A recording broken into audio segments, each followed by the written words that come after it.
Jaspreet Singh, attorney at law, New York and California. Immigration, deportation, defense, appeals, family law ਅਤੇ bankruptcy ਲਈ ਸੰਪਰਕ ਕਰੋ। More than 17 years of legal experience. Jaspreet Singh, attorney at law. ਸਤਿ ਸ਼੍ਰੀ ਅਕਾਲ ਜੀ ਸਾਰਿਆਂ ਨੂੰ। ਮੈਂ ਤੁਹਾਡਾ ਆਪਣਾ Jaspreet Singh, attorney at law. ਤੇ ਆਪਣਾ ਅੱਜ ਦਾ ਇਹ ਪ੍ਰੋਗਰਾਮ ਹੈ ਵੀਕਲੀ ਅਪਡੇਟਸ। ਇਹਦੇ 'ਚ ਆਪਾਂ ਜਿੱਥੇ ਅਮਰੀਕਾ ਦੀ ਇਮੀਗ੍ਰੇਸ਼ਨ ਬਾਰੇ ਗੱਲ ਕਰਦੇ ਹਾਂ, ਉੱਥੇ ਨਾਲ ਹੀ ਤੁਹਾਡੇ ਸਵਾਲਾਂ ਦੇ ਜਿਹੜੇ ਜਵਾਬ ਆ ਉਹ ਵੀ ਦੇਣ ਦੀ ਕੋਸ਼ਿਸ਼ ਕਰਦੇ ਹਾਂ। ਸੋ ਸਾਰਿਆਂ ਤੋਂ ਪਹਿਲਾਂ ਤਾਂ ਆਪਾਂ ਜਿਹੜੀਆਂ ਇਸ ਵੀਕ ਦੀਆਂ ਇੰਪੋਰਟੈਂਟ ਇਮੀਗ੍ਰੇਸ਼ਨ ਦੀਆਂ ਖਬਰਾਂ ਨੇ ਉਹਨਾਂ ਬਾਰੇ ਗੱਲ ਕਰਦੇ ਹਾਂ। ਪਹਿਲੀ ਖਬਰ ਜਿਹੜੀ ਆ ਉਹ ਵਰਕ ਪਰਮਿਟ ਵਾਲਿਆਂ ਬਾਰੇ ਆ, ਤੇ ਜਿਹੜੇ ਖਾਸ ਕਰਕੇ ਜਿਹੜੇ ਪੋਲੀਟੀਕਲ ਅਸਾਈਲਮ ਦੇ ਕੇਸਾਂ ਵਾਲੇ ਨੇ ਉਹਨਾਂ ਦੇ ਜਿਹੜੇ ਵਰਕ ਪਰਮਿਟ ਆ ਉਹਦੇ ਬਾਰੇ। ਸੋ ਇਹਦੇ ਵਿੱਚ ਜਿਹੜੀ ਫੈਡਰਲ ਕੋਰਟ ਆ ਇੱਕ district of Columbia the, Washington DC ਏਰੀਏ ਦੀ, ਉਹਨਾਂ ਨੇ ਕਿਹਾ ਕਿ ਜਿਹੜੇ ਪਿਛਲੀ ਸਰਕਾਰ ਨੇ, ਜਿਹੜੀ ਕਿ ਟਰੰਪ ਸਰਕਾਰ ਸੀ, ਉਹਨੇ ਜਿਹੜੇ ਰੈਗੂਲੇਸ਼ਨ ਬਣਾਏ ਸੀਗੇ ਦੋ, ਜਿਹਦੇ ਕਾਰਨ ਕਿ ਵਰਕ ਪਰਮਿਟਾਂ ਦੀ ਬਹੁਤ ਡਿਲੇ ਹੁੰਦੀ ਸੀਗੀ, ਵੀ ਉਹ ਰੈਗੂਲੇਸ਼ਨ ਜਿਹੜੇ ਨੇ ਗਲਤ ਨੇ ਤੇ ਉਹਨਾਂ ਨੂੰ ਕੋਰਟ ਨੇ ਤੋੜ ਦਿੱਤਾ। ਇਹਦੇ ਬਾਰੇ ਥੋੜਾ ਜਿਹਾ ਮੈਂ ਦੱਸਦਾ ਕਿ ਇਹ ਕੇਸ ਦਾ ਨਾਂ ਹੈਗਾ ਅਸਾਈਲਮ ਵਰਕਸ ਵਰਸਸ ਮਾਯੋਰਕਸ। ਇਹ ਜਿਹੜਾ ਕੇਸ ਆ ਇਹ ਅਸਾਈਲਮ ਸੀਕਰਸ ਦਾ ਇੱਕ ਗਰੁੱਪ ਸੀਗਾ, ਉਹਨਾਂ ਨੇ ਕੀਤਾ ਸੀਗਾ, ਤੇ 3 ਆਰਗੇਨਾਈਜੇਸ਼ਨਸ ਨੇ ਜਿਹੜੀਆਂ ਕਿ ਅਸਾਈਲਮ ਸੀਕਰਸ ਨੂੰ ਰੈਪਰੈਜ਼ੈਂਟ ਕਰਦੀਆਂ। ਤੇ ਉਹਨਾਂ ਆਰਗੇਨਾਈਜੇਸ਼ਨਸ ਨੇ ਕਿਹਾ ਸੀ ਕਿ ਇਹ ਜਿਹੜੇ ਵਰਕ ਪਰਮਿਟ ਹੈਗੇ ਆ ਪੋਲੀਟੀਕਲ ਅਸਾਈਲਮ ਵਾਲਿਆਂ ਨੂੰ, ਉਹਨਾਂ ਨੂੰ ਮਿਲਣ ਦੇ ਵਿੱਚ ਬਹੁਤ ਦੇਰੀ ਆ, ਕਿਉਂਕਿ ਜਦੋਂ ਕੋਈ ਬੰਦਾ ਰਿਨਿਊ ਕਰਾਉਂਦਾ ਆਪਣਾ ਵਰਕ ਪਰਮਿਟ, ਉਹਨੂੰ ਸਾਲ ਲੱਗਦਾ ਰਿਨਿਊ ਕਰਾਉਣ ਲਈ। ਜਿਹੜਾ ਇਨੀਸ਼ੀਅਲ ਵਰਕ ਪਰਮਿਟ ਆ ਉਹ ਵੀ ਉਹਨੇ ਕਰਤਾ ਸੀ ਪਿਛਲੀ ਸਰਕਾਰ ਨੇ, ਵੀ ਸਾਲ ਲੱਗਿਆ ਕਰੇਗਾ, ਲੇਕਿਨ ASAP ਨੇ ਤੇ ਕਾਸਾ ਨੇ ਕੇਸ ਕੀਤਾ। ਉਹਦੇ ਵਿੱਚ ਇਹ ਹੋ ਗਿਆ ਵੀ ਜਿਹੜੇ ਉਹਦੇ ਮੈਂਬਰ ਹੈਗੇ ASAP ਦੇ, ਉਹ 6 ਮਹੀਨੇ ਬਾਅਦ ਵਰਕ ਪਰਮਿਟ ਲੈ ਸਕਦੇ ਆ। ਲੇਕਿਨ ਜਿਹੜਾ ਇਹ ਸੀਗਾ ਸਾਲ ਦਾ, ਵੀ ਜਿਹੜਾ ਰਿਨਿਊਅਲ ਸਾਲ ਦੀ ਆ, ਉਹਦੇ ਬਾਰੇ ਉਸ ਕੋਰਟ ਨੇ ਕੋਈ ਓਪੀਨੀਅਨ ਨਹੀਂ ਸੀ ਦਿੱਤਾ, ਕਿਉਂਕਿ ਉਹ ਗੱਲ ਚੈਲੰਜ ਨਹੀਂ ਸੀ ਕੀਤੀ ਗਈ। ਇਹ ਜਿਹੜੀ ਕੋਰਟ ਆ ਇਹਦੇ ਵਿੱਚ ਇਹ ਇਸ਼ੂ ਚੈਲੰਜ ਕੀਤਾ ਗਿਆ, ਤੇ ਨਾਲੇ ਇਹ ਵੀ ਚੈਲੰਜ ਕੀਤਾ ਗਿਆ ਕਿ ਜਿਹੜੇ ਕੁਝ ਬੰਦਿਆਂ ਤੇ ਜਾਂ ਜਿਹੜੇ ਵਰਕ ਪਰਮਿਟ ਲੈਣ ਵਾਲੇ ਸੀਗੇ ਉਹਨਾਂ ਤੇ ਪਿਛਲੀ ਸਰਕਾਰ ਨੇ ਪਾਬੰਦੀਆਂ ਲਾਈਆਂ ਸੀਗੀਆਂ, ਤੇ ਉਹਦੇ ਬਾਰੇ ਵੀ ਜਿਹੜਾ ਕੋਰਟ ਆ ਉਹਨੇ ਆਰਡਰ ਇਸ਼ੂ ਕੀਤਾ।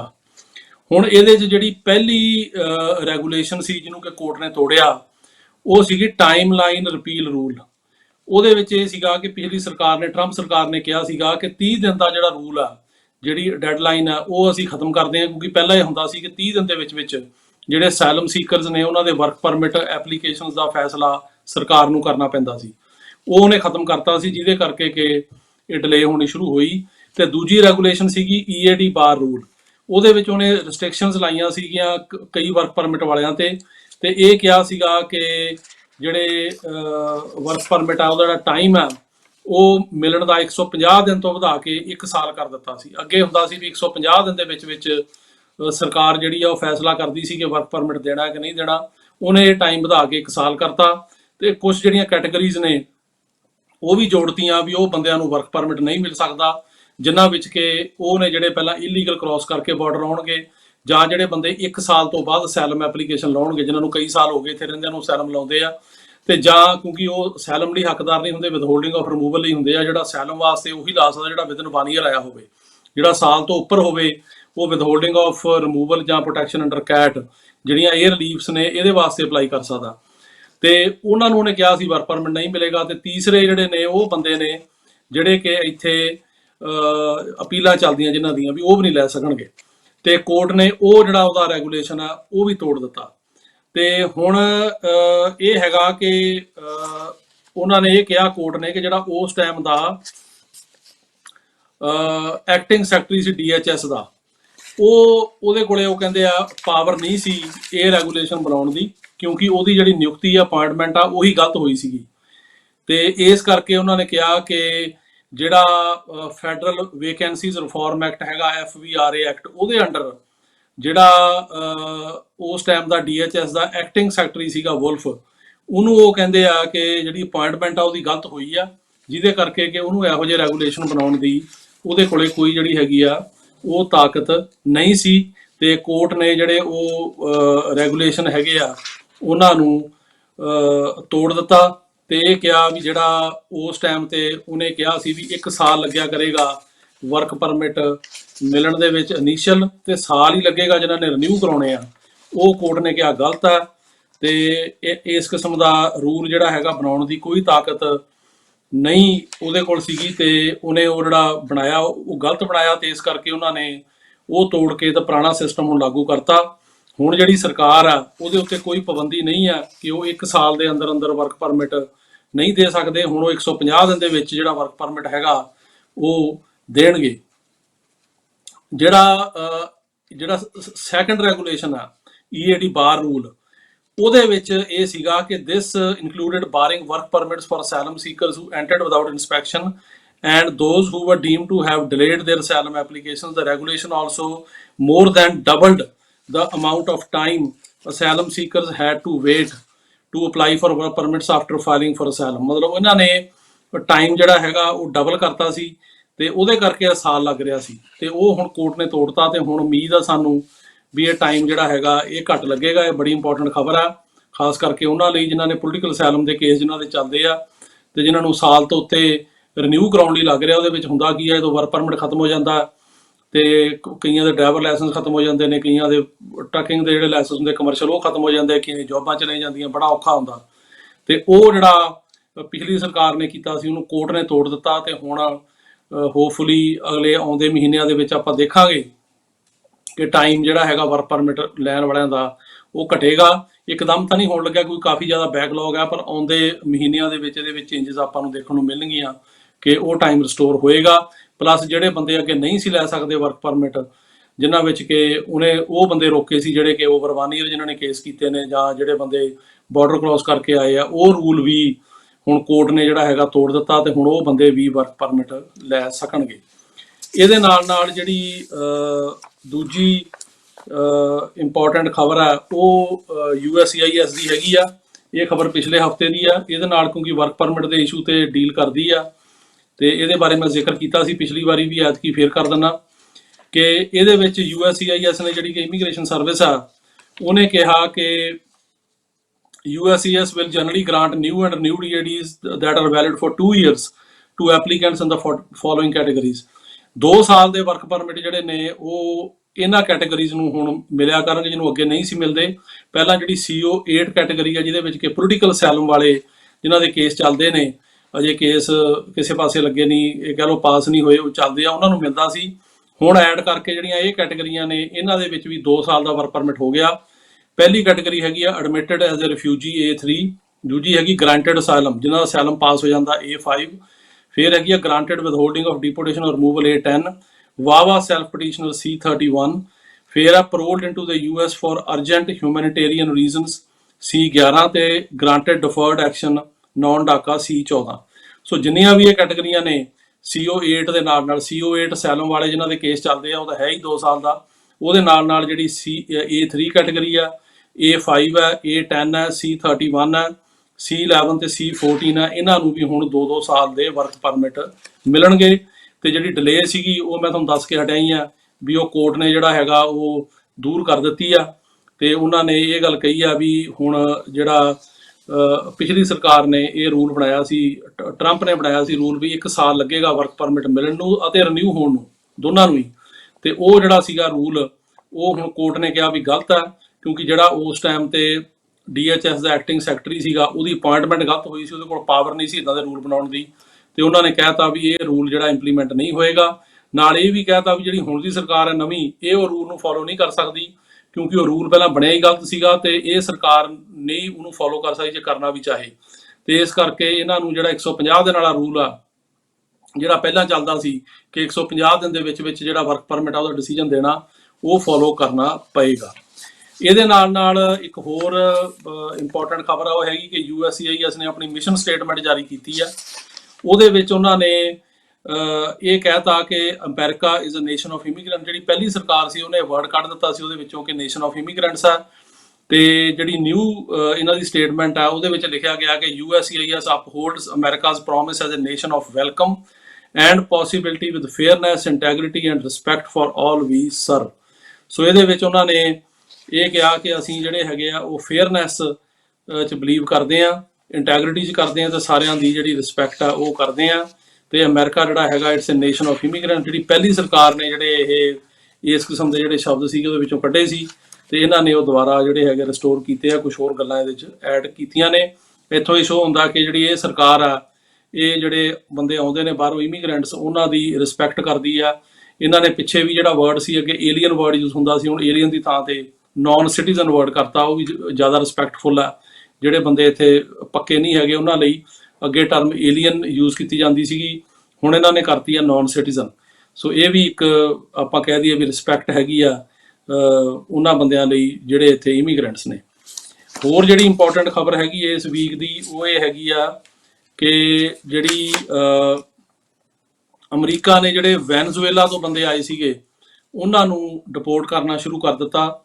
ਕਾਫੀ ਵੈਨਜ਼ੂਏਲਾ ਤੋਂ ਬੰਦੇ ਆਏ ਨੇ ਜਿਹੜੇ ਕਿ ਮੈਕਸੀਕੋ ਦੇ ਵਿੱਚ ਹੁਣ ਹੋਲਡ ਅਪ ਕਰ ਰਹੇ ਸੀ, ਉੱਥੇ ਠਹਿਰੇ ਹੋਏ ਸੀ ਤੇ ਅਮਰੀਕਾ ਆਉਣ ਦੀ ਕੋਸ਼ਿਸ਼ ਕਰ ਰਹੇ ਸੀ, ਤੇ ਉਹਨਾਂ ਨੂੰ ਅਮਰੀਕਾ ਨੇ ਕੋਲੰਬੀਆ ਭੇਜਣ ਦਾ ਫੈਸਲਾ ਕੀਤਾ, ਕਿਉਂਕਿ ਉਹਨਾਂ ਵਿੱਚੋਂ ਕਾਫੀ ਬੰਦੇ ਕੋਲੰਬੀਆ ਚਲੇ ਗਏ, ਉੱਥੇ ਸੈੱਟ ਹੋ ਗਏ ਆ, ਤੇ ਉਹਨਾਂ ਨੂੰ ਅਮਰੀਕਾ ਹੁਣ ਕੋਲੰਬੀਆ ਭੇਜ ਰਿਹਾ। ਇਹ ਵੀ ਇੱਕ ਇੰਪੋਰਟੈਂਟ ਖਬਰ ਆ।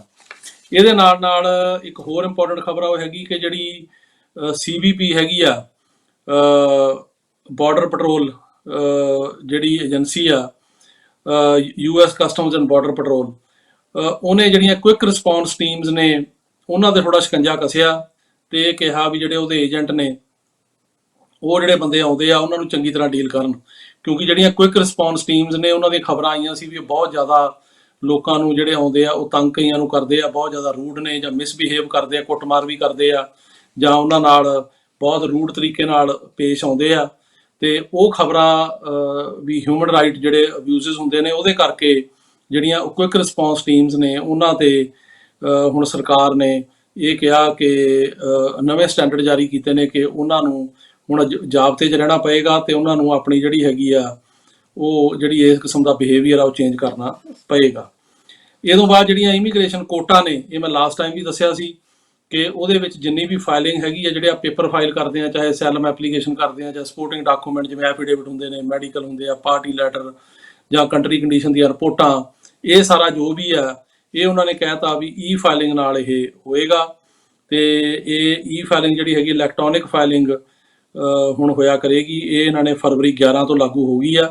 ਇਹਦੇ ਨਾਲ ਫਾਸਟ ਥੋੜਾ ਜਿਹਾ ਕੰਮ ਹੋਏਗਾ ਤੇ ਨਾਲੇ ਜਿਹੜਾ ਪੇਪਰ ਵਰਕ ਹੈ ਉਹ ਟਾਈਮ ਤੇ ਪਹੁੰਚੇਗਾ, ਤੇ ਇਹ ਵੀ ਸਮੱਸਿਆ ਨਹੀਂ ਆਏਗੀ ਕਿ ਜਿਹੜੇ ਪੇਪਰ ਨੇ ਉਹ ਮੇਲ 'ਚ ਮਿਸ ਹੋ ਗਏ, ਜਾਂ ਮੇਲਿੰਗ ਦਾ ਹੀ ਪਹਿਲਾਂ ਕਈ ਵਾਰੀ ਜਾ ਕੇ ਜਮ੍ਹਾਂ ਕਰਾਉਣੇ ਪਏ ਸੀ, ਉਹ ਵੀ ਕਾਫੀ ਐਫਰਟ ਸੀ।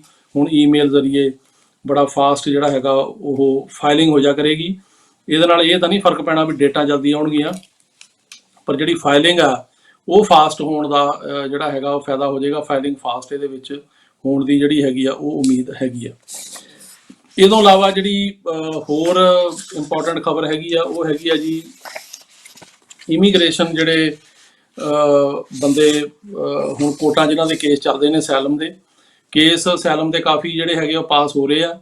ਤੇ ਇਸ ਵੀਕ ਦੇ ਵਿੱਚ ਵੀ ਸਾਡੀਆਂ ਡੇਟਾਂ ਸੀਗੀਆਂ ਤੇ ਕੇਸ ਪਾਸ ਹੋਏ ਆ। 2 ਸਾਡੇ ਕੇਸ ਸੀਗੇ ਆ ਵੀਕ 'ਚ ਲੱਗੇ, ਦੋਨੇ ਪਾਸ ਹੋਏ ਆ। ਤੇ ਅਸਾਈਲਮ ਦੇ ਜਿਹੜੇ ਕੇਸ ਨੇ, ਜਿਹੜੀਆਂ ਹੁਣ ਜਿਹਨਾਂ ਦੇ ਡੇਟਾ ਆ ਰਹੀਆਂ ਨੇ ਉਹ ਪਾਸ ਹੋ ਰਹੇ ਨੇ, ਤੇ ਉਹਨਾਂ ਨੂੰ ਜਿਹੜਾ ਹੈਗਾ ਉਹ ਹੁਣ ਰਿਲੀਫ ਜਿਹੜੀ ਹੈ ਕੁਇਕਲੀ ਮਿਲ ਰਹੀ ਆ।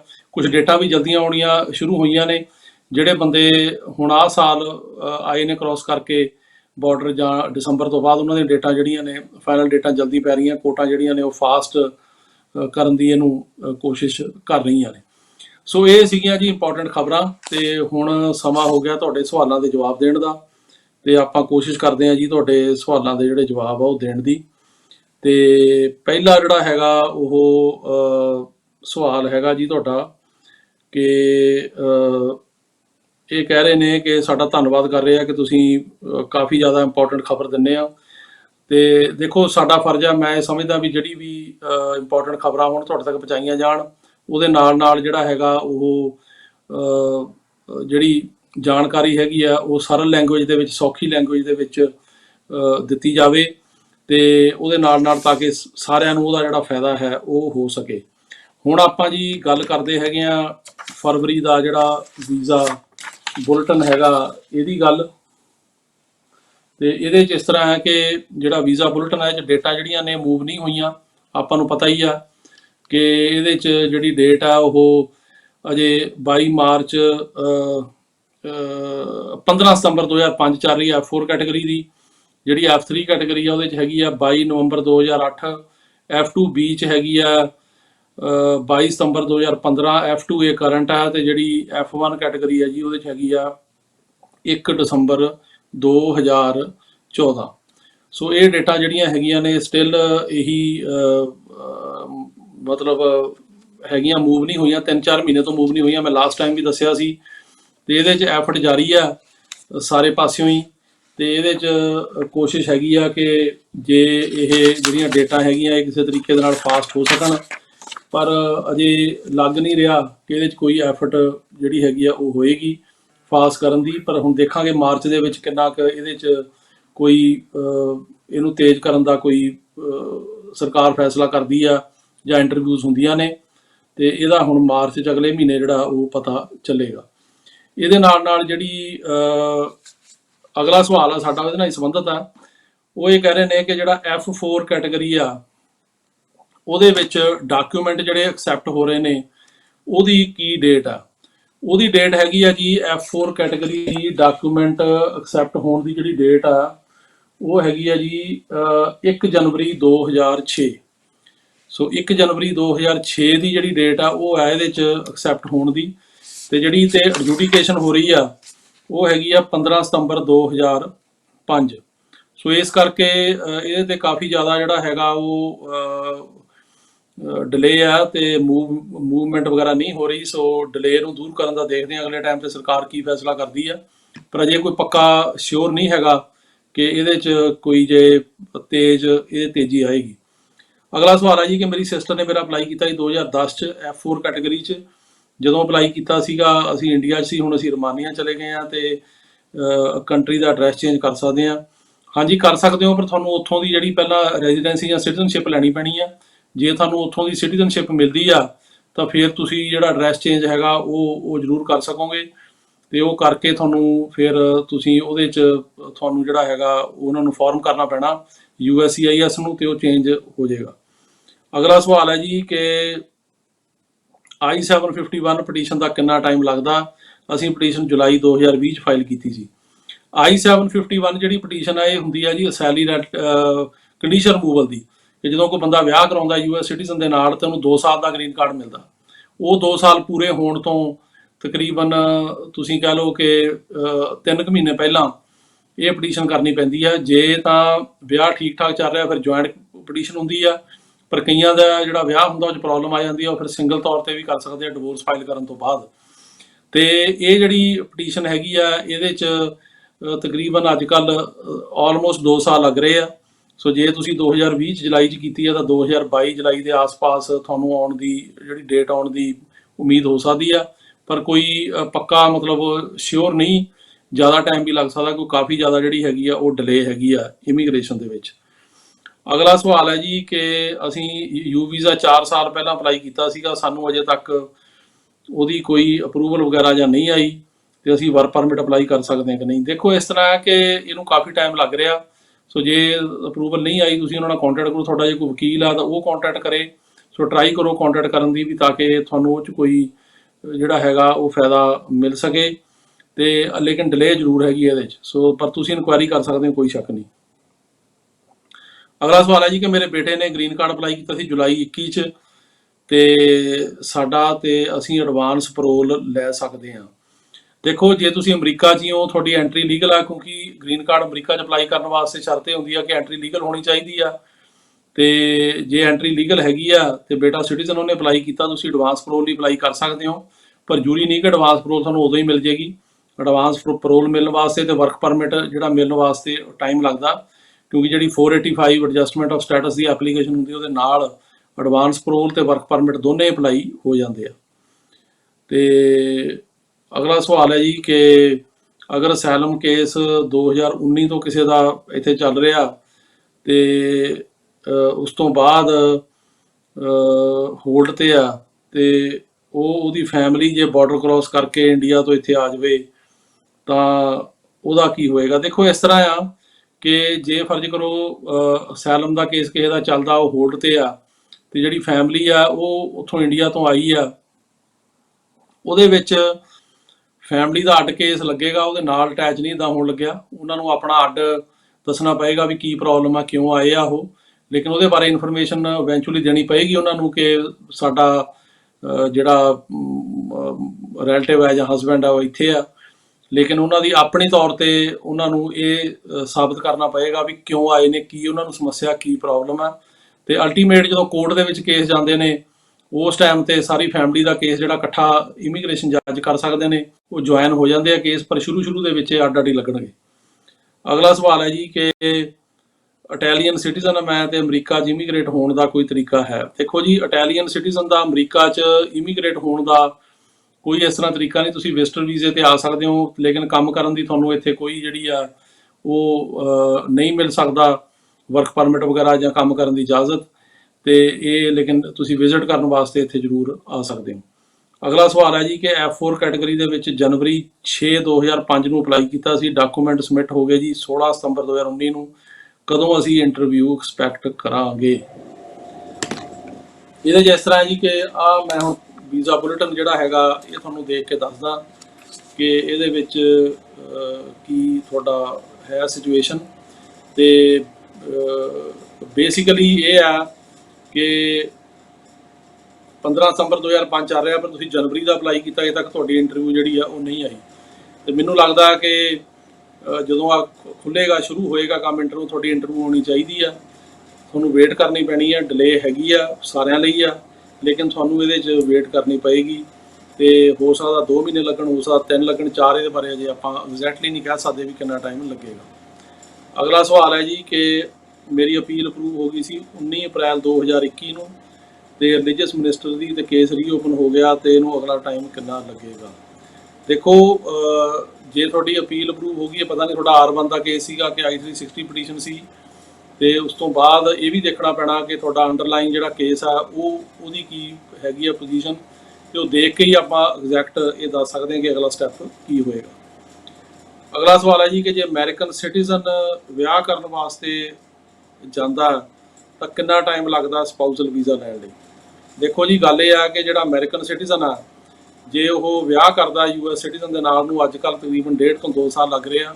ਅੱਗੇ ਕਿਸੇ ਟਾਈਮ ਤੇ 8-8 9-9 ਮਹੀਨੇ ਦੇ ਵਿੱਚ ਵੀ ਅਪਰੂਵਲ ਆਉਂਦੀ ਸੀ, ਪਰ ਹੁਣ ਕਾਫੀ ਡਿਲੇ ਆ ਤੇ ਉਹਨੂੰ ਟਾਈਮ ਲੱਗ ਰਿਹਾ, ਤੇ ਉਹ ਟਾਈਮ ਜਿਹੜਾ ਹੈਗਾ ਉਹ ਅੱਜ ਕੱਲ੍ਹ ਇੰਨਾ ਟਾਈਮ ਲੱਗ ਹੀ ਜਾਂਦਾ। ਅਗਲਾ ਸਵਾਲ ਹੈ ਜੀ ਕਿ F2A ਕੈਟਾਗਰੀ ਦੇ ਵਿੱਚ ਅਪਲਾਈ ਕੀਤਾ ਸੀ, ਡਾਕੂਮੈਂਟ ਕੁਆਲੀਫਾਈ ਹੋ ਗਏ 24 ਅਗਸਤ 2020 ਨੂੰ, ਕਿੰਨਾ ਟਾਈਮ ਇਹਦੇ ਵਿੱਚ ਲੱਗੇਗਾ? ਇਹਦੇ 'ਚ ਦੱਸਦੇ ਆ ਜੀ ਕਿ ਇਹਦੇ 'ਚ ਬੇਸਿਕਲੀ ਇਹ ਆ ਕਿ ਜਿਹੜੀ ਕੈਟਾਗਰੀਆਂ ਨੇ ਇਹਦੇ 'ਚ F2A ਕੈਟਾਗਰੀ ਕਰੰਟ ਆ। ਇਹ ਬੇਸਿਕਲੀ ਮੈਂ ਦੱਸਦਾ ਥੋੜੀ ਜਾਣਕਾਰੀ ਵਾਸਤੇ ਵੀ ਇਹ ਜਿਹੜੀ ਕੈਟਾਗਰੀ ਆ, ਇਹ ਹਸਬੈਂਡ ਵਾਈਫ ਦੇ ਜਿਹੜੇ ਗ੍ਰੀਨ ਕਾਰਡ ਹੋਲਡਰ ਨੇ ਉਹਨਾਂ ਦੇ ਗੱਲ ਕਰ ਰਹੇ ਨੇ, ਉਸ ਕੈਟਾਗਰੀ ਦੇ ਨਾਲ 21 ਸਾਲ ਤੋਂ ਘੱਟ ਬੱਚਿਆਂ ਦੀ। ਸੋ ਗ੍ਰੀਨ ਕਾਰਡ ਹੋਲਡਰ ਦਾ ਕਹਿਣ ਨੂੰ ਤਾਂ ਕਰੰਟ ਆ, ਪਰ ਜਿਹੜਾ ਕਰੰਟ ਆ ਉਹਦਾ ਮਤਲਬ ਇਹ ਨਹੀਂ ਆ ਕਿ ਵੀਜ਼ਾ ਨੰਬਰ ਹੁਣ ਮਿਲ ਰਿਹਾ, ਕਾਫੀ ਜ਼ਿਆਦਾ ਡਿਲੇ ਹੈਗੀ ਆ ਇੰਟਰਵਿਊਜ਼ ਦੇ ਵਿੱਚ, ਤੇ ਇਹਦੇ 'ਚ ਨਹੀਂ ਕਹਿ ਸਕਦੇ ਕਦੋਂ ਡੇਟ ਆਏਗੀ, ਕਿਉਂਕਿ ਜ਼ਿਆਦਾ ਲੋਕਾਂ ਨੂੰ 2-2 ਮਹੀਨੇ ਦੀਆਂ ਜਿਹੜੀਆਂ ਉਹ ਚਿੱਠੀਆਂ ਆ ਰਹੀਆਂ ਨੇ ਕਿ 60 ਡੇਜ਼ ਵੇਟ ਕਰੋ, 60 ਡੇਜ਼ ਵੇਟ ਕਰੋ, ਇਸ ਤਰ੍ਹਾਂ। ਤੇ ਹੋ ਸਕਦਾ ਅਜੇ ਹੋਰ 2-3 ਮਹੀਨੇ ਲੱਗ ਜਾਣ, ਜ਼ਿਆਦਾ ਵੀ ਲੱਗ ਸਕਦੇ ਆ। ਸੋ ਇਹਦੇ ਬਾਰੇ ਆਪਾਂ ਕਲੀਅਰਲੀ ਨਹੀਂ ਕਹਿ ਸਕਦੇ ਕਿ ਇਹਨੂੰ ਕਿੰਨਾ ਟਾਈਮ ਲੱਗੇਗਾ। ਅਗਲਾ ਸਵਾਲ ਹੈ ਜੀ ਕਿ F4 ਕੈਟਾਗਰੀ ਦਾ ਟਾਈਮ ਕਿਸੇ ਤਰ੍ਹਾਂ ਘੱਟ ਹੋ ਸਕਦਾ? ਇਹਦੇ ਬਾਰੇ ਕੋਸ਼ਿਸ਼ ਜਾਰੀ ਹੈ ਜੀ, ਅਸੀਂ ਵੀ ਕੋਸ਼ਿਸ਼ ਕਰ ਰਹੇ ਹਾਂ, ਹੋਰ ਵੀ ਕਾਫੀ ਆਰਗੇਨਾਈਜੇਸ਼ਨਸ ਕੋਸ਼ਿਸ਼ ਕਰ ਰਹੀਆਂ ਨੇ, ਪਰ ਇਹਦੇ ਬਾਰੇ ਅਜੇ ਤੱਕ ਕਲੀਅਰ ਨਹੀਂ ਹੈਗਾ ਕਿ ਪੋਜੀਸ਼ਨ ਕੀ ਆ। ਅਸੀਂ ਇਹ ਵੀ ਕੋਸ਼ਿਸ਼ ਕਰ ਰਹੇ ਹਾਂ, ਜਿਵੇਂ ਮੈਂ ਦੱਸਦਾ ਰਹਿਣਾ ਸਮੇਂ-ਸਮੇਂ 'ਤੇ, ਕਿ ਜਿਹੜੀ ਐਮਬੈਸੀ ਆ ਉਹ ਜਿਹੜੀ ਇੰਟਰਵਿਊਜ਼ ਵਗੈਰਾ ਹੈਗੀਆਂ ਉਹ ਹੁਣ ਦਿੱਲੀ ਹੋਣ ਬੰਬੇ ਦੀ ਬਜਾਏ, ਉਹ ਵੀ ਟਰਾਈ ਆ ਸਾਡੀ, ਤੇ ਉਹਦੇ ਵਿੱਚ ਵੀ ਜਿਵੇਂ ਕੋਈ ਜਾਣਕਾਰੀ ਹੋਏਗੀ ਮੈਂ ਦੱਸਾਂਗਾ ਤੁਹਾਨੂੰ। ਅਗਲਾ ਸਵਾਲ ਹੈ ਜੀ ਕਿ ਡਾਕੂਮੈਂਟ ਕੁਆਲੀਫਾਈ F3 ਕੈਟਾਗਰੀ 'ਚ ਕੇਸ ਹੋ ਗਏ ਮਾਰਚ 2021 'ਚ, ਤੇ ਸਾਨੂੰ NVC ਦਾ ਨੋਟ ਆਇਆ ਸੀ, ਤੇ ਉਸ ਤੋਂ ਬਾਅਦ ਉਹਨਾਂ ਨੇ ਕਿਹਾ ਟਰੈਵਲ ਨਾ ਕਰੋ, ਪਰ ਅਸੀਂ ਕੈਨੇਡਾ ਜਾ ਸਕਦੇ ਹਾਂ ਕਿ ਨਹੀਂ। ਕੈਨੇਡਾ ਜਾਣ ਦੀ ਤਾਂ ਕੋਈ ਪ੍ਰੋਬਲਮ ਨਹੀਂ ਹੈਗੀ, ਤੁਹਾਡੇ ਕੋਲ ਜੇ ਕੈਨੇਡਾ ਦਾ ਵਿਜ਼ਟਰ ਵੀਜ਼ਾ ਹੈਗਾ ਤੁਸੀਂ ਜਾ ਕੇ ਆ ਸਕਦੇ ਹੋ, ਕਿਉਂਕਿ ਕੈਨੇਡਾ ਜਿਹੜਾ ਹੈਗਾ ਉਹ ਇੱਕ ਵੱਖਰਾ ਮੁਲਕ ਆ, ਤੇ ਉੱਥੇ ਜਾਣ ਦੀ ਕੋਈ ਬੰਦਿਸ਼ ਨਹੀਂ ਆ। ਤੇ ਇਹਨੂੰ ਹੁਣ ਟਾਈਮ ਲੱਗੇਗਾ। ਅੱਜ ਕੱਲ੍ਹ ਤਾਂ ਜਿਹੜੀ F3 ਕੈਟਾਗਰੀ ਆ ਉਹ 'ਚ ਕਾਫੀ ਜ਼ਿਆਦਾ ਡਿਲੇ ਹੈਗੀ ਆ, 2008 ਚੱਲ ਰਿਹਾ, 22 ਨਵੰਬਰ 2008, ਤੇ ਪਤਾ ਨਹੀਂ ਇੰਟਰਵਿਊ ਕਦੋਂ ਆਉਣੀ ਆ। ਸੋ ਤੁਸੀਂ ਜਾ ਕੇ ਆ ਸਕਦੇ ਹੋ, ਕੋਈ ਗੱਲ ਨਹੀਂ ਇੱਦਾਂ ਦੀ। ਅਗਲਾ ਸਵਾਲ ਹੈ ਜੀ ਕਿ ਮੈਂ ਵਿਆਹ ਕਰਾਇਆ ਸੀ US ਸਿਟੀਜ਼ਨ ਦੇ ਨਾਲ, ਅਸੀਂ ਪੇਪਰ ਪੁੱਟ ਕਰਤੇ ਸੀ ਮਈ 2018 ਦੇ ਵਿੱਚ, ਸਾਡੀਆਂ 2 ਇੰਟਰਵਿਊਆਂ ਹੋ ਚੁੱਕੀਆਂ, 3rd ਇੰਟਰਵਿਊ ਜਿਹੜੀ ਸਾਡੀ ਆ ਉਹਦੇ 'ਚ ਅਸੀਂ ਗਏ ਸੀਗੇ 3rd ਇੰਟਰਵਿਊ ਲਈ, ਤੇ ਸਾਨੂੰ ਆਫਿਸਰ ਨੇ ਕੁਐਸਚਨ ਕੀਤਾ ਤੇ ਉਹਨੇ ਕਿਹਾ ਕਿ ਮੈਂ ਤੁਹਾਡਾ ਕੇਸ ਰਿਵਿਊ ਕੀਤਾ ਤੇ ਤੁਹਾਨੂੰ ਐਡਵਾਂਸ ਪਰੋਲ ਮਿਲੀ ਆ 2 ਸਾਲ ਦੀ, ਤੇ ਹੁਣ ਇਹ ਦੱਸੋ ਕਿ ਮੇਰਾ ਗ੍ਰੀਨ ਕਾਰਡ ਕਦੋਂ ਆ ਸਕਦਾ। ਐਡਵਾਂਸ ਪਰੋਲ ਦਾ ਗ੍ਰੀਨ ਕਾਰਡ ਨਾਲ ਕੋਈ ਸੰਬੰਧ ਨਹੀਂ ਜੀ, ਕਿਉਂਕਿ ਐਡਵਾਂਸ ਪਰੋਲ ਜਿਹੜੀ ਤੁਹਾਨੂੰ ਮਿਲੀ ਆ ਉਹ ਤਾਂ ਜਦੋਂ ਤੁਹਾਡਾ ਕੇਸ ਪੈਂਡਿੰਗ ਹੁੰਦਾ ਉਹ 'ਚ ਵਰਕ ਪਰਮਿਟ ਐਡਵਾਂਸ ਪਰੋਲ ਤਾਂ ਮਿਲ ਹੀ ਜਾਂਦੀ ਆ, ਪਰ ਉਹਦੇ 'ਚ ਇਹਦਾ ਮਤਲਬ ਇਹ ਨਹੀਂ ਹੈਗਾ ਵੀ ਤੁਹਾਡਾ ਗ੍ਰੀਨ ਕਾਰਡ ਜਿਹੜਾ ਹੈਗਾ ਉਹ ਵੀ ਅਪਰੂਵ ਹੋ ਜਾਏਗਾ। ਹੋਪਫੁਲੀ ਜੇ ਇੰਟਰਵਿਊ ਤੁਹਾਡੀ ਠੀਕ ਠਾਕ ਰਹੀ ਹੈ ਤੇ ਤੁਹਾਡੇ ਕੋਲ ਸਾਰੀ ਡਾਕੂਮੈਂਟੇਸ਼ਨ ਹੈਗੀ ਆ, ਤੇ ਜਿਹੜਾ ਇੰਟਰਵਿਊ ਕਰਨ ਵਾਲਾ ਆਫਿਸਰ ਸੀਗਾ ਉਹ ਸੈਟਿਸਫਾਈਡ ਹੈ ਕਿ ਤੁਹਾਡਾ ਸਾਰਾ ਠੀਕ ਹੈ, ਫਿਰ ਤਾਂ ਇਹ 'ਚ ਕੋਈ ਪ੍ਰੋਬਲਮ ਨਹੀਂ। ਲੇਕਿਨ ਐਡਵਾਂਸ ਪਰੋਲ ਆਉਣ ਦਾ ਮਤਲਬ ਇਹ ਨਹੀਂ ਆ ਕਿ ਤੁਹਾਡਾ ਗ੍ਰੀਨ ਕਾਰਡ ਇਸ਼ੂ ਹੋ ਜਾਏਗਾ, ਮੈਂ ਇਹ ਕਹਿ ਰਿਹਾ। ਸੋ ਇਸ ਕਰਕੇ ਉਹਦਾ ਆਪਣਾ ਗ੍ਰੀਨ ਕਾਰਡ ਇਸ਼ੂ ਕਰਨ ਦੇ ਆਪਣੇ ਸਟੈਂਡਰਡਸ ਨੇ, ਐਡਵਾਂਸ ਪਰੋਲ ਤੇ ਵਰਕ ਪਰਮਿਟ ਦੇ ਆਪਣੇ ਅਲੱਗ ਸਟੈਂਡਰਡ ਨੇ। ਅਗਲਾ ਸਵਾਲ ਹੈ ਜੀ ਕਿ ਮੈਂ ਆਪਣੇ ਫਿਆਂਸੇ ਲਈ ਅਪਲਾਈ ਕੀਤਾ ਸੀ, ਪਰ ਮੈਂ ਕਰਨਾ ਚਾਹੁੰਦਾ ਤੇ ਮੈਂ ਆਪਣੀ ਐਪਲੀਕੇਸ਼ਨ ਕੈਂਸਲ ਕਰ ਸਕਦਾ। ਹਾਂਜੀ, ਤੁਸੀਂ ਕੈਂਸਲ ਕਿਸੇ ਟਾਈਮ ਤੇ ਵੀ ਕਰ ਸਕਦੇ ਹੋ। ਜੋ ਤੁਸੀਂ ਫਿਆਂਸੇ ਦੀ ਜਿਹੜੀ ਪਟੀਸ਼ਨ ਕਰਦੇ ਹੋ ਤੇ ਤੁਸੀਂ ਉਹਨਾਂ ਨੂੰ ਇਨਫੋਰਮ ਕਰਦੇ ਹੋ ਕਿ ਮੈਂ ਹੁਣ ਇਹ ਪਟੀਸ਼ਨ ਨੂੰ ਕੰਟੀਨਿਊ ਨਹੀਂ ਕਰਨਾ ਚਾਹੁੰਦਾ, ਉਹਦੀ ਵਜ੍ਹਾ ਕੋਈ ਵੀ ਹੋ ਸਕਦੀ ਹੈ, ਉਹਦੀ ਕੋਈ ਇੰਨੀ ਇੰਪੋਰਟੈਂਟ ਨਹੀਂ। ਜੋ ਤੁਸੀਂ ਉਹ ਲਿਖੋਗੇ ਤਾਂ ਤੁਸੀਂ ਉਹਨਾਂ ਨੂੰ ਜਿੱਥੋਂ ਉਹ ਲੈਟਰ ਤੁਹਾਨੂੰ ਆਈ ਹੈ ਪਹਿਲਾਂ, ਜਿਹੜਾ ਉਹ ਇਮੀਗ੍ਰੇਸ਼ਨ ਦਾ ਨੋਟਿਸ ਆਇਆ, ਉੱਥੇ ਭੇਜ ਦਿਓ, ਉੱਥੋਂ ਕੈਂਸਲ ਹੋ ਜਾਏਗੀ। ਅਗਲਾ ਸਵਾਲ ਹੈ ਜੀ ਕਿ ਮੇਰਾ I-130 ਪਟੀਸ਼ਨ 2020 ਦੇ ਵਿੱਚ ਪਾਸ ਹੋ ਗਿਆ ਸੀ, 21 ਚ ਮੇਲ ਆਈ ਸੀ 60 ਦਿਨ ਦੀ, ਤੇ ਬਹੁਤ ਟਾਈਮ ਲੱਗ ਰਿਹਾ। ਹਾਂਜੀ ਬਿਲਕੁਲ, ਜਿਹੜੀਆਂ ਹੈਗੀਆਂ 60 ਡੇਜ਼ ਦੀਆਂ ਆ ਰਹੀਆਂ ਨੇ ਕਾਫੀ ਜ਼ਿਆਦਾ ਕਿ ਜੀ 60 ਡੇਜ਼ ਵੇਟ ਕਰੋ, ਤੇ ਕਾਫੀ ਡਿਲੇ ਹੈਗੀ ਆ, ਤੇ ਉਹ ਡਿਲੇ ਨੂੰ ਜਿਹੜਾ ਦੂਰ ਕਰਨ ਵਾਸਤੇ ਕੋਸ਼ਿਸ਼ ਜਿਹੜੀ ਆ ਉਹ ਹੋ ਰਹੀ ਆ ਸਾਰੇ ਪਾਸਿਓਂ, ਪਰ ਇਹਦੇ 'ਚ ਹੁਣ ਕੁਝ ਨਹੀਂ ਕਹਿ ਸਕਦੇ ਕਿ ਇਹਨੂੰ ਕਿੰਨਾ ਕੁ ਟਾਈਮ ਹੋਰ ਲੱਗੇਗਾ। ਅਗਲਾ ਸਵਾਲ ਹੈ ਜੀ ਕਿ ਵਾਈਫ ਆਫ ਸਿਟੀਜ਼ਨ ਤੇ ਗ੍ਰੀਨ ਕਾਰਡ ਹੋਲਡਰ ਇਕੁਅਲ ਨੇ, ਸੋ ਇਹ ਕਿਉਂ ਨਹੀਂ ਇੰਟਰਵਿਊ ਦੇ ਰਹੇ ਗ੍ਰੀਨ ਕਾਰਡ ਹੋਲਡਰਾਂ ਨੂੰ?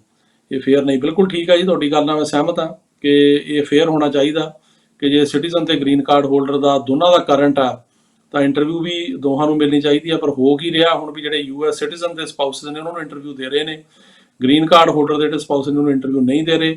ਇਹ ਗੱਲ ਜਿਹੜੀ ਆ ਇਹ ਨਹੀਂ ਹੋਣੀ ਚਾਹੀਦੀ, ਇਹ ਚੇਂਜ ਹੋਣੀ ਚਾਹੀਦੀ ਹੈ। ਬਿਲਕੁਲ ਮੈਂ ਤੁਹਾਡੇ ਨਾਲ ਸਹਿਮਤ ਹਾਂ।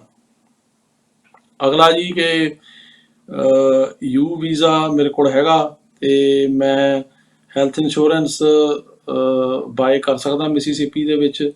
ਦੇਖੋ, ਹੈਲਥ ਇੰਸ਼ੋਰੈਂਸ ਜਿਹੜੀ ਹੈਗੀ ਆ ਉਹ ਕਈ ਥਾਵਾਂ ਤੇ ਕਈ ਸਟੇਟਾਂ ਦੀ ਰਿਕੁਆਇਰਮੈਂਟ ਇਹ ਹੈਗੀ ਆ ਵੀ ਜੇ ਗ੍ਰੀਨ ਕਾਰਡ ਨਾ ਹੋਵੇ, ਵਰਕ ਪਰਮਿਟ ਹੋਵੇ, ਬੰਦਾ ਲੈ ਸਕਦਾ। ਸੋ ਇਹ ਤੁਹਾਡੀ ਸਟੇਟ ਤੇ ਡਿਪੈਂਡ ਕਰੇਗਾ ਕਿ ਉਹਦੀ ਰਿਕੁਆਇਰਮੈਂਟ ਕੀ ਆ। ਸੋ ਤੁਸੀਂ ਆਪਣੇ ਸਟੇਟ ਤੇ ਪਤਾ ਕਰੋ, ਜੇ ਉਹਦੀ ਰਿਕੁਆਇਰਮੈਂਟ 'ਚ ਗ੍ਰੀਨ ਕਾਰਡ ਦੀ ਕੁਆਲੀਫਿਕੇਸ਼ਨ ਨਹੀਂ ਆ ਫਿਰ ਤੁਸੀਂ ਲੈ ਸਕੋਗੇ। ਅਗਲਾ ਸਵਾਲ ਹੈ ਜੀ ਕਿ ਅਸਾਈਲਮ ਕੇਸ ਦੇ ਵਿੱਚ PD ਕਦੋਂ ਅਪਲਾਈ ਕਰ ਸਕਦੇ ਆ? PD ਜਿਹੜੀ ਆ ਇਹ ਪਿਛਲੀ ਸਰਕਾਰ ਨੇ ਬੰਦ ਕਰਤੀ ਸੀ, ਪਹਿਲਾਂ ਓਬਾਮੇ ਵੇਲੇ ਇਹ ਮਿਲਦੀ ਹੁੰਦੀ ਸੀ ਤੇ ਟਰੰਪ ਸਰਕਾਰ ਨੇ ਬੰਦ ਕਰਤੀ। ਹੁਣ ਜਿਹੜੀ ਸਰਕਾਰ ਹੈ ਨਵੀਂ, ਇਹਨੇ ਹੁਣ ਸ਼ੁਰੂ ਕੀਤੀ ਆ ਪਿਛਲੇ ਸਾਲ PD ਜੂਨ ਜੁਲਾਈ ਤੋਂ ਤਕਰੀਬਨ, ਤੇ ਜਿਹੜੇ ਕੇਸਾਂ ਦੇ ਵਿੱਚ ਉਹਨਾਂ ਨੂੰ ਲੱਗਦਾ ਉਹਦੇ ਇੱਕ ਸਰਟਨ ਸਟੈਂਡਰਡ ਨੇ, ਰੂਲ ਨੇ, ਜੇ ਉਹਨਾਂ ਰੂਲਾਂ ਦੇ ਵਿੱਚ ਤੁਹਾਡਾ ਕੇਸ ਆਉਂਦਾ ਤਾਂ ਉਹਦੇ 'ਚ PD ਮਿਲ ਜਾਂਦੀ ਆ। ਉਹ ਜੋ ਬੇਸਿਕਲੀ ਇਹ ਦੇਖਦੇ ਨੇ ਕਿ ਕੋਈ ਜਿਹਨੇ PD ਲੈਣੀ ਉਹਦਾ ਕ੍ਰਿਮੀਨਲ ਰੈਕਡ ਨਾ ਹੋਵੇ, ਕ੍ਰਿਮੀਨਲ ਕੇਸ ਨਾ ਹੋਵੇ, ਉਹਦੀਆਂ ਇੱਥੇ ਟਾਈਜ਼ ਕੀ ਨੇ, ਕੀ ਉਹ ਕੰਮ ਕਰਦਾ ਤੇ ਕੀ ਉਹਦਾ ਉਹ ਟੈਕਸ ਭਰਦਾ, ਕਿੰਨੀ ਦੇਰ ਤੋਂ ਰਹਿ ਰਿਹਾ, ਇਹ ਸਾਰੀਆਂ ਗੱਲਾਂ। ਤੇ ਜੇ ਉਹ ਸਾਰੀਆਂ ਗੱਲਾਂ ਕੁਆਲੀਫਾਈ ਬੰਦਾ ਕਰਦਾ ਤਾਂ ਉਹ PD ਦੇ ਦਿੰਦੇ ਨੇ। PD ਦੇ ਵਿੱਚ ਇਹ ਕੇਸ ਹੋਲਡ ਤੇ ਰਹਿੰਦਾ ਉਨੀ ਦੇਰ, ਉਹਦਾ ਫੈਸਲਾ ਨਹੀਂ ਹੁੰਦਾ, ਕੇਸ ਡਿਨਾਈ ਨਹੀਂ ਹੁੰਦਾ, ਤਾਂ PD ਮਿਲ ਜਾਂਦੀ ਹੈ। ਅਗਲਾ ਜੀ ਕਿ ਸਾਡਾ ਅਸਾਈਲਮ ਦਾ ਕੇਸ ਫੈਮਿਲੀ ਦਾ 2019 ਚ ਲਾਇਆ ਸੀ ਤੇ ਸਾਡੀ ਵਾਰੀ ਕਦੋਂ ਆਏਗੀ? ਇਹ ਕਈਆਂ ਦੀ ਵਾਰੀ ਤਾਂ ਜਲਦੀ ਆ ਜਾਂਦੀ, ਝੱਟ ਹੀ ਆ ਜਾਂਦੀ ਹੈ ਜੀ, ਕਈਆਂ ਨੂੰ ਕਾਫੀ ਟਾਈਮ ਲੱਗਦਾ। ਸੋ ਜੇ 2019 ਚ ਕੇਸ ਲਾਇਆ ਅਸਾਈਲਮ ਦਾ ਤੇ ਆਮ ਤੌਰ ਤੇ ਜੇ ਆਉਣੀ ਹੋਵੇ ਵਾਰੀ ਤਾਂ 1.5 ਮਹੀਨੇ 'ਚ ਵੀ ਆ ਜਾਂਦੀ ਆ, ਪਰ ਜੇ ਨਹੀਂ ਆਈ ਤਾਂ ਤੁਸੀਂ ਆਪਣੀ ਡੇਟ ਕਢਵਾ ਸਕਦੇ ਹੋ। ਤੇ ਅੱਜ ਕੱਲ੍ਹ ਇਹਨਾਂ ਨੇ ਅਸਾਈਲਮ ਆਫਿਸ ਵਾਲੇ ਜੇ ਰਿਕੁਐਸਟ ਕਰੋ ਤਾਂ ਡੇਟ ਦੇ ਦਿੰਦੇ ਨੇ, ਪਰ ਦਿੰਦੇ ਉਦੋਂ ਆ ਜਦੋਂ ਉਹਨਾਂ ਕੋਲ ਰਿਸੋਰਸਿਸ ਹੁੰਦੇ ਆ। ਇਹ ਨਹੀਂ ਕਿ ਜਦੋਂ ਤੁਸੀਂ ਐਪਲੀਕੇਸ਼ਨ ਲਾਈ ਵੀ ਮੈਨੂੰ ਡੇਟ ਦੇ ਦਿਓ ਤਾਂ ਉਦੋਂ ਡੇਟ ਆ ਜਾਏਗੀ। ਜੇ ਉਹਨਾਂ ਕੋਲੇ ਡੇਟ ਅਵੇਲੇਬਲ ਹੋਈ ਜਾਂ ਰਿਸੋਰਸ ਹੋਏ ਤਾਂ ਡੇਟ ਦੇ ਸਕਦੇ ਆ। ਸੋ ਤੁਸੀਂ ਡੇਟ ਆਪਣੀ ਹੁਣ ਲੈ ਸਕਦੇ ਹੋ ਉਹਨਾਂ ਤੋਂ। ਅਗਲਾ ਸਵਾਲ ਹੈ ਜੀ ਕਿ 10 ਸਾਲ ਓਲਡ ਬੇਬੀ US ਸਿਟੀਜ਼ਨ ਹੈ, ਇੰਡੀਆ ਵਿੱਚ ਪੇਰੈਂਟਸ ਨੂੰ ਵੀਜ਼ਾ ਨਹੀਂ ਦੇ ਰਹੇ, ਤੇ ਇਹਦੇ ਚ ਲਿਵਰ ਟ੍ਰਾਂਸਪਲਾਂਟ ਕਰਾਉਣ ਲਈ ਸਟੈਨਫੋਰਡ ਯੂਨੀਵਰਸਿਟੀ ਦੀ ਲਿਸਟ ਵਿੱਚ ਨਾਮ ਹੈ, ਕੀ ਕਰੋ। ਦੇਖੋ ਇਸ ਤਰ੍ਹਾਂ ਹੈਗਾ ਕਿ ਬੱਚਾ ਇਹ ਸਿਟੀਜ਼ਨ ਆ, ਉਹਦੀ ਬੇਸ ਤੇ ਵੀਜ਼ਾ ਨਹੀਂ ਮਿਲਦਾ। ਜੇ ਤੁਸੀਂ ਮੈਡੀਕਲ ਵਾਸਤੇ ਵੀਜ਼ਾ ਅਪਲਾਈ ਕੀਤਾ ਤਾਂ ਉਹਨੂੰ ਕਾਫੀ ਜਿਹੜੀ ਵੇਟ ਹੈਗੀ ਆ, ਟਾਈਮ ਲੱਗਦਾ। ਤੇ ਲੇਕਿਨ ਇਹ ਗਰਾਊਂਡ ਵੀਜ਼ਾ ਲੈਣ ਦਾ ਨਹੀਂ ਹੈਗਾ ਅਮਰੀਕਾ 'ਚ ਵੀ ਸਾਡਾ ਬੱਚਾ US ਸਿਟੀਜ਼ਨ ਆ, ਤੁਸੀਂ ਮੈਡੀਕਲ ਗਰਾਊਂਡ ਤੇ ਟਰਾਈ ਕਰ ਸਕਦੇ ਹੋ।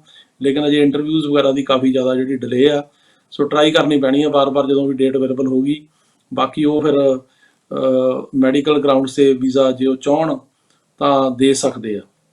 ਅਗਲਾ ਸਵਾਲ ਹੈ ਜੀ ਕਿ ਮੈਂ 2019 ਚ 5 ਸਾਲ ਲਈ ਡਿਪੋਰਟ ਹੋਇਆ ਸੀ ਤੇ ਡੈਪੂਟੇਸ਼ਨ ਲੱਗੀ ਆ, ਕੀ ਮੈਂ ਸਟੱਡੀ ਵੀਜ਼ਾ ਅਪਲਾਈ ਕਰ ਸਕਦਾ। ਦੇਖੋ ਕੋਈ ਜ਼ਰੂਰੀ ਨਹੀਂ ਕਿ ਤੁਹਾਨੂੰ ਸਟੱਡੀ ਵੀਜ਼ਾ ਮਿਲੇਗਾ।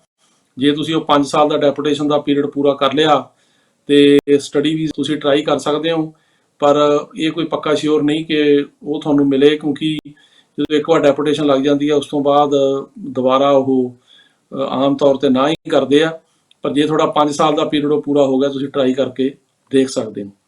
ਅਗਲਾ ਸਵਾਲ ਹੈ ਜੀ ਕਿ ਮੈਂ ਅਮਰੀਕਾ ਆਇਆ ਸੀਗਾ ਇੱਥੇ ਤੇ ਉਸ ਤੋਂ ਬਾਅਦ ਮੈਂ ਵਰਕ ਪਰਮਿਟ ਦੁਬਾਰਾ ਅਪਲਾਈ ਕੀਤਾ, ਅਸਾਈਲਮ ਦਾ ਕੇਸ ਲਾਇਆ ਤੇ ਮੈਂ ਇੰਟਰਵਿਊ ਡੇਟ ਲਈ ਵੇਟ ਕਰ ਰਿਹਾ ਤੇ ਕੀ ਇੰਟਰਵਿਊ ਡੇਟ ਮੇਰੀ ਜਿਹੜੀ ਹੈਗੀ ਆ ਉਹ ਕਦੋਂ ਕੁ ਆਏਗੀ, ਕੀ ਕੋਰਟ ਬੰਦ ਆ। ਦੇਖੋ ਇਸ ਤਰ੍ਹਾਂ ਕੋਰਟ ਬੰਦ ਨਹੀਂ ਹੈਗੀ, ਜਿਹੜੀਆਂ ਡੇਟਸ ਹੈਗੀਆਂ ਉਹ ਮੈਂ ਪਿੱਛੇ ਵੀ ਦੱਸਿਆ ਸੀ ਆਪਣੀ ਵੀਡੀਓ ਦੇ ਵਿੱਚ ਵੀ, ਉਹ ਵੈਬਐਕਸ ਤੇ ਹੋ ਰਹੀਆਂ ਨੇ। ਕੋਰਟ ਨੇ ਹੁਣ ਇਹ ਕੀਤਾ ਹੋਇਆ ਕਿ ਜਿਹੜੀਆਂ ਇੰਟਰਵਿਊਜ਼ ਨੇ, ਜਿਹੜੀਆਂ ਕਿ ਫਾਈਨਲ ਡੇਟਾਂ ਨੇ, ਜਿਹੜੀਆਂ ਮਾਸਟਰ ਡੇਟਾਂ ਦਾ ਕੋਰਟ ਅੱਜ ਕੱਲ੍ਹ ਬਹੁਤ ਘੱਟ ਕਰਦੀ ਆ, ਉਹ ਜ਼ਿਆਦਾ ਰਿਟਨ ਪ੍ਰੋਸੀਡਿੰਗਸ ਲੈ ਲੈਂਦੇ ਆ।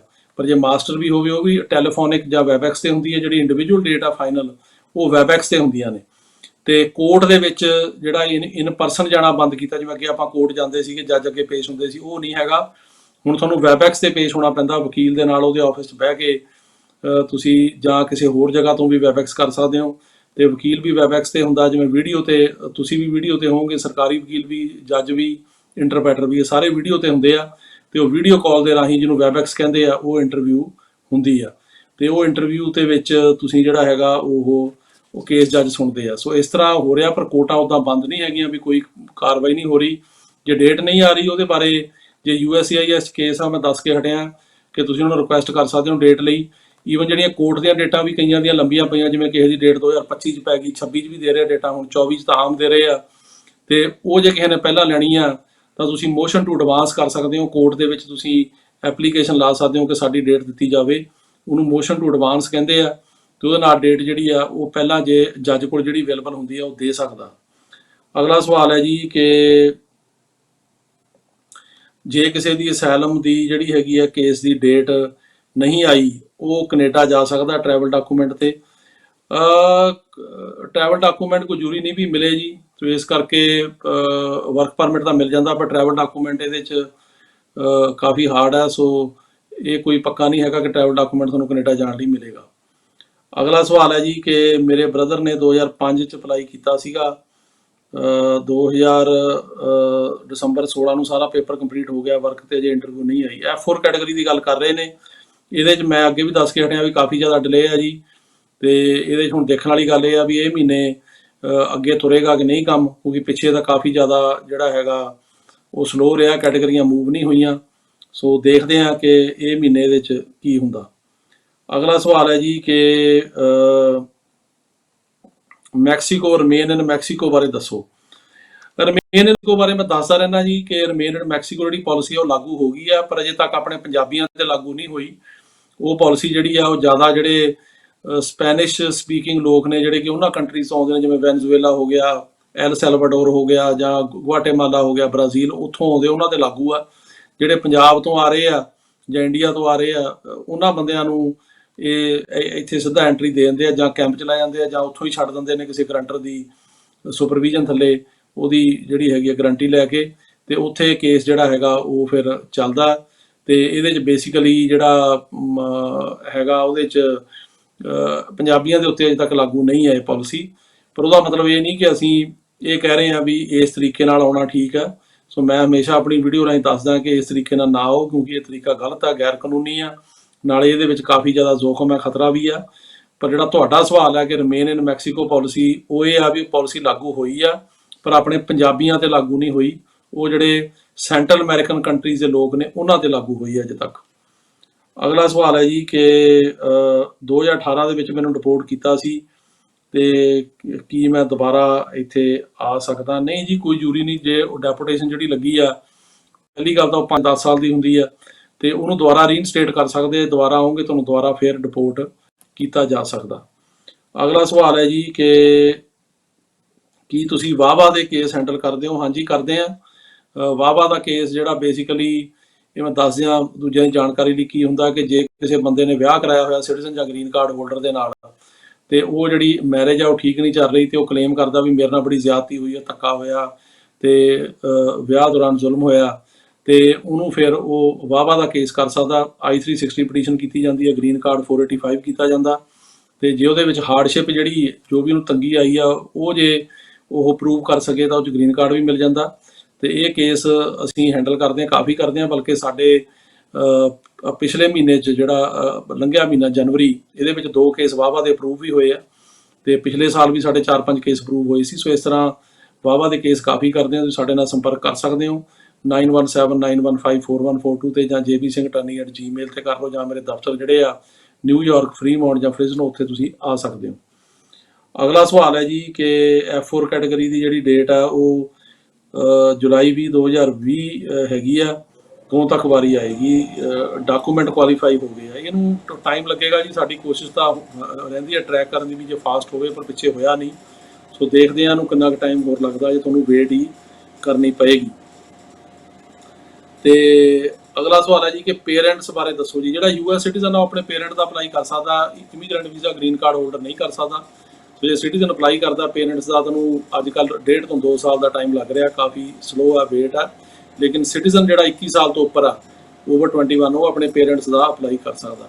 ਜੇ ਪੇਰੈਂਟ ਅਮਰੀਕਾ ਜਾਏ ਹੁਣ ਵਿਜ਼ਟਰ ਵੀਜ਼ੇ ਤੇ, ਇੱਥੇ ਵੀ ਅਪਲਾਈ ਹੋ ਜਾਂਦਾ, ਪਰ ਇੱਥੇ 30 ਜਿਹੜਾ ਉਹ ਹੈਗਾ 90 ਡੇਜ਼ ਰੂਲ ਹੁੰਦਾ ਇੰਟੈਂਟ ਦਾ, ਉਹ ਪ੍ਰੂਵ ਕਰਨਾ ਪੈਂਦਾ ਵੀ ਇੰਟੈਂਟ ਤੁਹਾਡੀ ਵਿਜ਼ਿਟ ਕਰਨ ਦੀ ਸੀਗੀ ਕਿ ਇੱਥੇ ਰਹਿ ਕੇ ਪੱਕੇ ਹੋਣ ਦੀ। ਤੇ ਜੇ ਤੁਸੀਂ ਇੰਡੀਆ ਤੋਂ ਹੀ ਆਉਣਾ ਤਾਂ ਉਹ ਜਦੋਂ ਵੀ ਅਪਲਾਈ ਕੀਤਾ ਜਾ ਸਕਦਾ, ਪਰ 1.5 ਤੋਂ 2 ਸਾਲ ਨੂੰ ਲੱਗਦੇ ਆ। ਅਗਲਾ ਸਵਾਲ ਹੈ ਜੀ ਕਿ ਆਪਣਾ ਅੱਜ ਦਾ ਜਿਹੜਾ ਆਖਰੀ ਸਵਾਲ ਆ ਕਿ ਤੁਸੀਂ ਇਹ ਦੱਸੋ ਕਿ F4 ਕੈਟਾਗਰੀ ਦੇ 2010 ਦੇ ਵਿੱਚ ਵਾਰੀ ਜਿਹੜੀ ਆ ਉਹ ਕਦੋਂ ਆਏਗੀ? ਦੇਖੋ, F4 ਕੈਟਾਗਰੀ ਦੇ ਵਿੱਚ ਜਿਹੜੀ ਵਾਰੀ ਆ ਅਜੇ 2005 ਚੱਲਦਾ, ਇਹਨੂੰ ਟਾਈਮ ਲੱਗ ਰਿਹਾ ਮੇਰੇ ਹਿਸਾਬ ਨਾਲ। ਅਜੇ ਹੋਰ ਤੁਹਾਨੂੰ ਬਹੁਤ ਟਾਈਮ, ਘੱਟੋ ਘੱਟ ਜੇ ਤੁਸੀਂ 2020 'ਚ ਅਪਲਾਈ ਕੀਤਾ ਤਾਂ ਤੁਹਾਨੂੰ ਘੱਟੋ ਘੱਟ 15 ਹੋਰ ਲੱਗ ਸਕਦੇ ਆ, ਤੇ ਜੇ ਤੁਸੀਂ ਜਿਹੜਾ ਅਪਲਾਈ ਆ ਉਹ 2010 'ਚ ਕੀਤਾ ਆ ਜਿਵੇਂ ਕਿ ਤੁਸੀਂ ਕਹਿ ਰਹੇ ਹੋ, ਤੇ ਤੁਹਾਨੂੰ ਇਹਦੇ 'ਚ 5 ਸਾਲ ਹੋਰ ਅਜੇ ਵੇਟ ਕਰਨੀ ਪਏਗੀ, ਘੱਟੋ ਘੱਟ ਜ਼ਿਆਦਾ ਵੀ ਹੋ ਸਕਦਾ, ਪਰ ਅਜੇ 2005 ਚੱਲ ਰਿਹਾ। ਸੋ 10 ਵਾਲਿਆਂ ਦੀ ਵਾਰੀ ਜਿਹੜੀ ਆ ਉਹ 5 ਸਾਲਾਂ ਬਾਅਦ ਆਏਗੀ। ਸੋ ਇਹ ਸੀ ਜੀ ਤੁਹਾਡੇ ਸਵਾਲਾਂ ਦੇ ਜਵਾਬ, ਤੇ ਆਸ ਹੈ ਕਿ ਤੁਹਾਨੂੰ ਸਾਡਾ ਪ੍ਰੋਗਰਾਮ ਅੱਜ ਦਾ ਬਹੁਤ ਪਸੰਦ ਆਇਆ ਹੋਵੇਗਾ। ਇਹਨੂੰ ਵੱਧ ਤੋਂ ਵੱਧ ਲਾਈਕ ਕਰੋ, ਸਬਸਕ੍ਰਾਈਬ ਕਰੋ, ਸ਼ੇਅਰ ਕਰੋ। ਤੁਹਾਡਾ ਸਾਰਿਆਂ ਦਾ ਬਹੁਤ ਬਹੁਤ ਧੰਨਵਾਦ। ਸਤਿ ਸ਼੍ਰੀ ਅਕਾਲ ਜੀ।